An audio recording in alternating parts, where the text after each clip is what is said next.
السلام عليكم ورحمة الله وبركاته. مالي wanaagsan meel kasta joogtaan insha Allah muuqaalkan waxaynu ku sharxi doonaa waxa loo yaqaano infertility ama ma dhaleysnimada. ugu horeyn dhalmo la'aantu waa wax Ilaahay xaggiisa ka qoran. ciduu Ilaahay doono buu ilmo siin karaa, ciduu doonana ma siin karo. marka taas waa in lagu baraarugsanaada mar walba. dhalmo la'aantu marka koowaad ama qodobka koowaadba in xagga Ilaahay ay ka timaado oo qofkii uu markaasi ilmo siinayo isaga uu qoro, qofkii kalena markaasi uusan ilmo siinayna xaggiisa ay ka qoran tahay oo wax walba qadar Rabbi ay yihiin. intaa markaan ka soo tagno muuqaalkan waxaynu ku sharxi doonaa waxa loo yaqaano infertility ama dhaleysnimada. waxay tahay waxyaabaha keeni kara hadii ay noqon lahayd xagga aabaha, waxyaabaha u keeni kara dhaleysnimada, iyo waliba xagga hooyada waxyaabaha u keeni kara dhaleysnimada.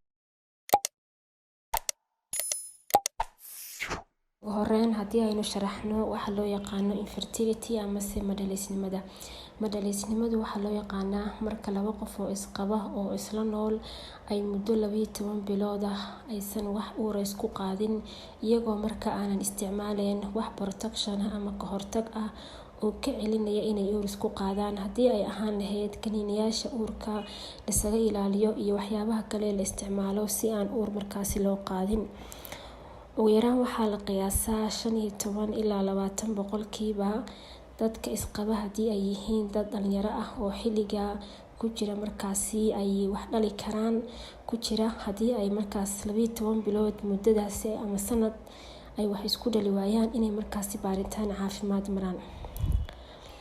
haddaba imisa loo qaybiyaa dhaleysnimada?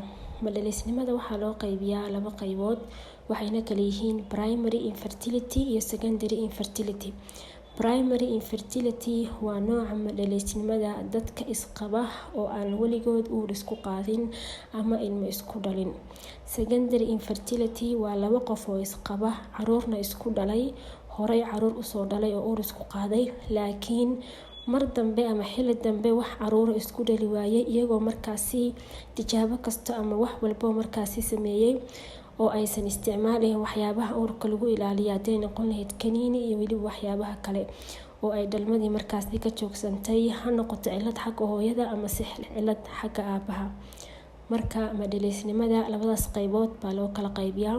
waa qayb hore aan soo sheegnay ee primary-ga oo ah 2 qof oo aan weligood wax ciyaala ama caruur isku dhalin. qaybta labaad waa secondary, waa 2 qof oo isqabta, horeyna caruur usoo dhalay, laakiin mar dambe ay dhalmadii ka istaagtay, markaas iyadoo ay jiri karaan cilado ama sababo xagga waalidka ah hadday noqon lahayd hooyada ama aabaha. markii laga soo tago xagga qadarta Rabbi, dhaleysnimada xagga aabaha ama xagga ninka ka timaada waxaa jira sababo markaasi kooban oo keeni kara. ugu horeyn maxaa ku sababi kara ninka ama aabaha inuu noqdo dhaleys? midda koowaad waxaa jiri kara problems ama dhibaato ka jirta xagga sameynta shahwada oo khaldan. midda labaad dhibaato ka jirta tuubooyinka shahwada soo qaada ama in tuubooyinka shahwada ay xirmeen. midda saddexaad qanjirada nafaqeeya shahwada oo markaasi uu dhib ka jiro ama cilad ka jirto. midda afaraad awood la'aanta tuurista xagga shahwada markii lagu jiro xilliga gudashada xaajada.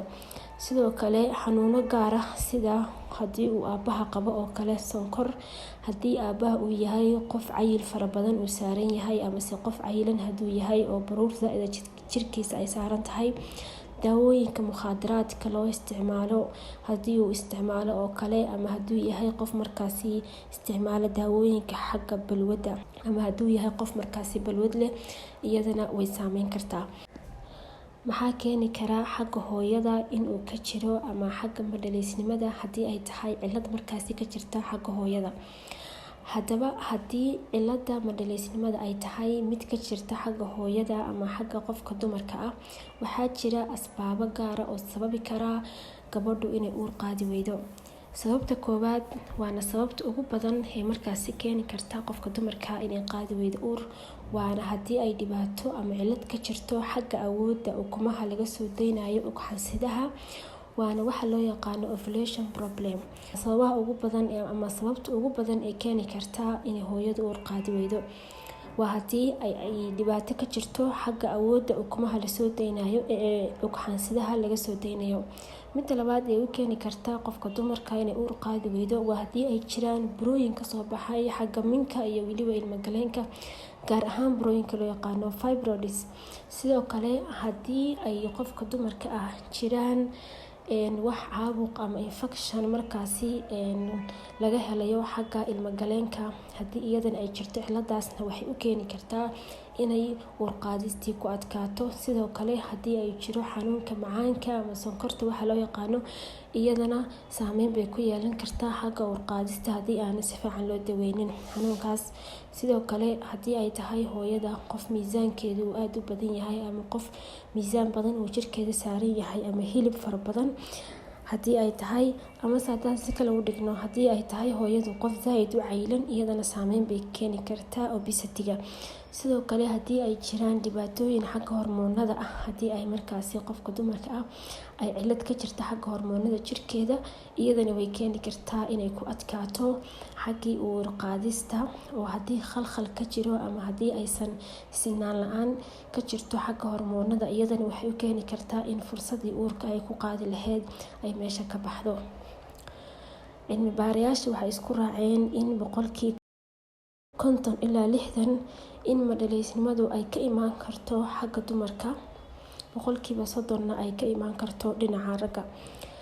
Haddaba waxaa jira baaritaano la sameeyo si markaasi loo ogaado ciladaha keeni kara dhalmo la-aanta rag iyo dumarba.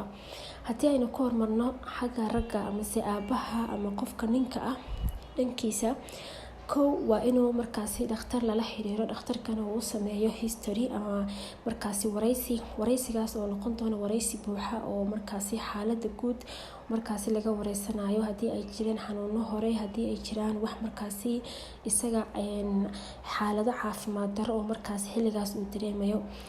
Marka inta xigta waxaa la sameynayaa in markaasi la baaro ama baaritaan lagu sameeyo xagga shahwadiisa si loo ogaado tiradeeda, awoodeeda iyo nooca ay tahay. Kadibna qofka aabaha ama qofka ninka ah waxaa laga rabaa inuu sameeyo baaritaan guud ama checking guud oo caafimaad guud ah si markaasi loo ogaado dhammaan ciladaha caafimaad ee keeni kara ama haddii ayba jiraan cilado caafimaad oo dhankiisa keeni kara. Marka taasi waa xagga aabaha.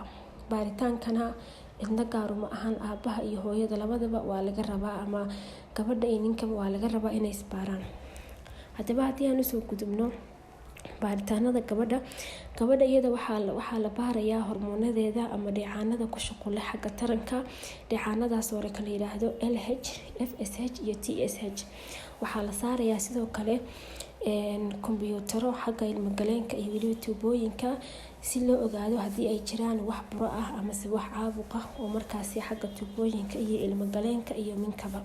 Sidoo kale waxaa jira qalab loo yaqaano hysterosalpingogram, waana qalab kaamiro afka ku wata oo tuubo dheer leh. Qalabkaasna waxaa markaasi lagu fiiriyaa xubnaha taranka dumarka, iyadoo markaasi la eegayo haddii ilmagaleenka gudihiisa ama tuubooyinka ay markaasi ka jiraan wax dhibaato ah, haddii ay xirmeen oo kale, haddii ay wax burooyin ah ka jiraan oo kale. Sidoo kale waxaa laga rabaa gabadha inay marto baaritaan guud oo caafimaadka jirkeeda ah, haddii noqon lahayd baaritaano xagga dhiigga, kaadida iyo weliba dheecaanada jirka oo dhan ama se hormoonada jirka oo dhan.